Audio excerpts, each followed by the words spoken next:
ನಿಶ್ಚಿತವಾಗಿ ಒಳ್ಳೆಯ ಕೆಲಸ ಮಾಡಿದ್ದಾರೆ.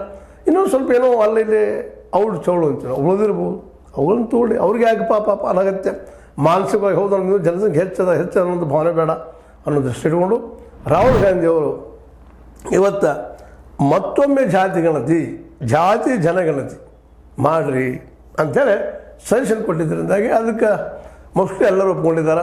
ಒಪ್ಕೊಳ್ಳೇಬೇಕು ಅದನ್ನು. ಯಾಕಂದರೆ ಎಲ್ಲರಿಗೂ OBC ಹೋಟ್ ಬೇಕೇ ಬೇಕು. OBC ಮತ್ತು ಮೈನಾರಿಟಿ ಜೊತೆಗೆ SC ಕೂಡಿದರೆ ಯಾರು ಇದನ್ನು ಕೂಡಿಸ್ಕೊಳ್ತಾರೆ ಅವ್ರು ನಿಶ್ಚಿತವಾಗಿ ಅಧಿಕಾರದಲ್ಲಿ ಇರ್ತಾರೆ. ಈಗಾಗಲೇ ಇತಿಹಾಸ ತುಂಬ ಇದು ಸಿದ್ಧಾದಂಥ ವಿಷಯ. ಯಾಕಪ್ಪ ಅಂತಂದ್ರೆ OBC ಮತ್ತು ಜೊತೆಗೆ SC ಮೈನಾರಿಟಿ ಇವು ಕೂಡಿದ್ರಪ್ಪ ಅಂದರೆ 85% ಆಗ್ತಾರೆ ಅಂತ ಈಗಾಗಲೇ ಗಣತಿ ಮೂಲಕ ಫಿಕ್ಸ್ ಆಗ್ಯದ. ಇನ್ನೊಮ್ಮೆ ಏನೋ ಆದರೂ ಒಂದು 2-3% ಹೇರಾಪಿರಿ ಆಗ್ಬೋದು, ಮೇಲಾಗಿ ಕೆಳಗೆ ಒಂದು 3-4%, 2-3%. ಅದು ಅದಕ್ಕೆ ಹೆಚ್ಚಂತೆ ಆಗಲಿಕ್ಕೆ ಸಾಧ್ಯ ಇಲ್ಲ ಅಂತ ಅನ್ನಿಸ್ತದೆ. ನೋಡೋಣ ಏನೇನಾಗ್ತದೆ.